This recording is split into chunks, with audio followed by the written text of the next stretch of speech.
Hello, today for art history we are talking about Edvard Munch.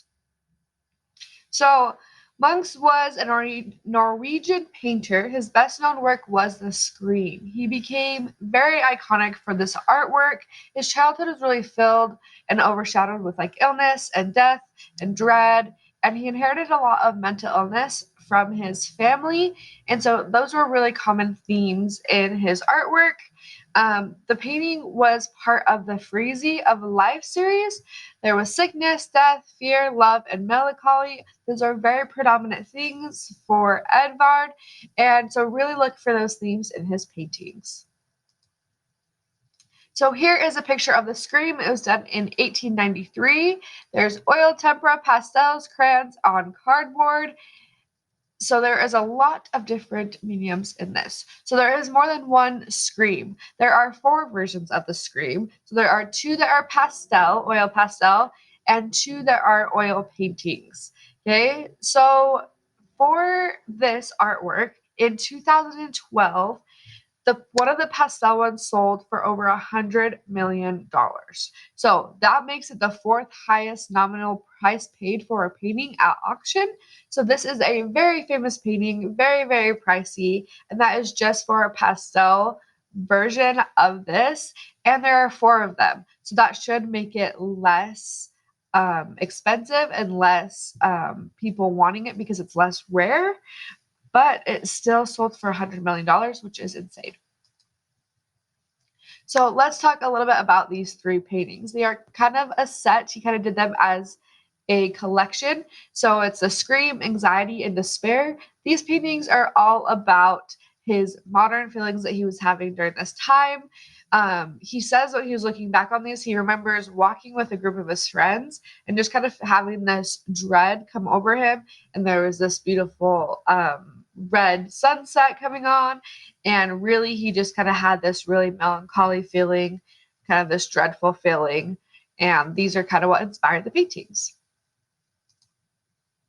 Here are some more of his paintings. This one is a ghost over here, and this one also kind of looks like a ghost as well. Okay, he has a little bit of a spooky vibe to him, and really I thought it was fitting for this time of year.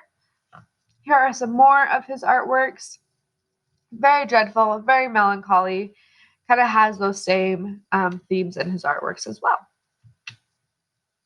Last one, he did this one after a breakup. Okay, for this video, I'm going to try to play a little clip for you guys. If you're interested in the full clip, go and look up Art Attack Masterworks Edvard Munch, and really you'll be able to see the full video. But I'm just going to show you guys a little bit. Sometimes the sound, you can't hear it very well if I play it on here. So I'm just going to show you a quick little portion of it.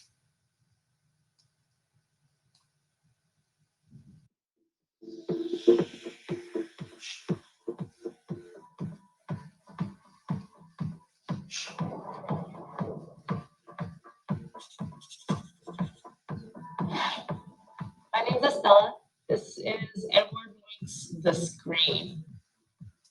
I had a reference image of the original painting in front of me, and I used a wireframe to sketch out where all the elements are within that frame, so that when you're viewing it from the front, if it's in the frame piece, it looks exactly like how the original painting does. I also used the oil brush with the straight edge tool, which was really effective in making the lines converge on the dog. I think because it's an expressionist, it's not as rendered, it doesn't have to be as precise. The strokes are more expressive and they're more abstract. And bringing that into VR was a fun challenge to figure out the shape of the piece. When you're looking at it, it looks like, oh, it's all flat. But then once you step into the piece, you're like, oh, whoa, okay, the dog actually moves up a little higher, and the waves around you are vertically rising up and into this kind of curvature shape overall. A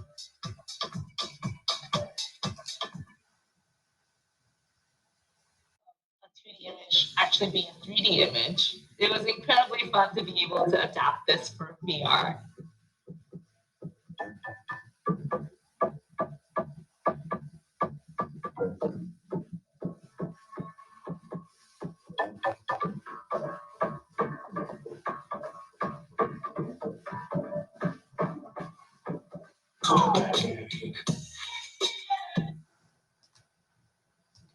Okay, so I hope you guys could hear that video, but really it's just a cool VR painting of Edvard Munch's The Scream.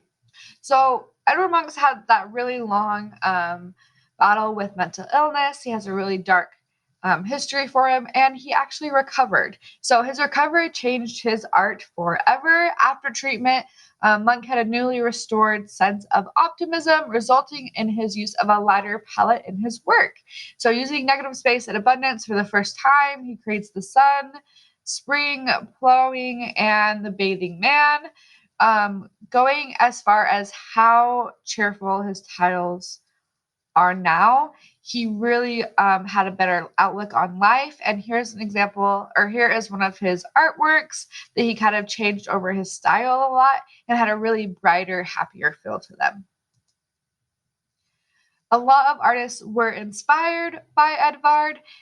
Jasper Johns was really inspired by him. So on the left over here is a painting done by Edvard, and then this is Jasper Johns over here a few weeks ago. In September, we talked about Jasper Johns. Here is his artwork over here. So Jasper Johns was inspired. And so was Andy Warhol. We also talked about Andy Warhol earlier on in the year, and he did a lot of pop art. So he changed this into kind of a pop art. And then you can see Edvard's Expressionism artwork over here as well. Okay, for your assignment, on a half sheet of paper, you're going to create your own version of the Scream. So you can do two options. You can do a character, your favorite character, or you can do yourself in your artwork. So make sure that you have a few of the key elements. You want to have a horizon line, which is the line right here, and you want to have a perspective line going backwards. And then you want to have your character, and you want to color the entire thing. So make sure that you have horizon line, perspective line going backwards for the bridge, your character, and then it is fully colored, and then turn it in. Thank you guys. I hope you enjoyed learning about Edvard and the Scream. See you later.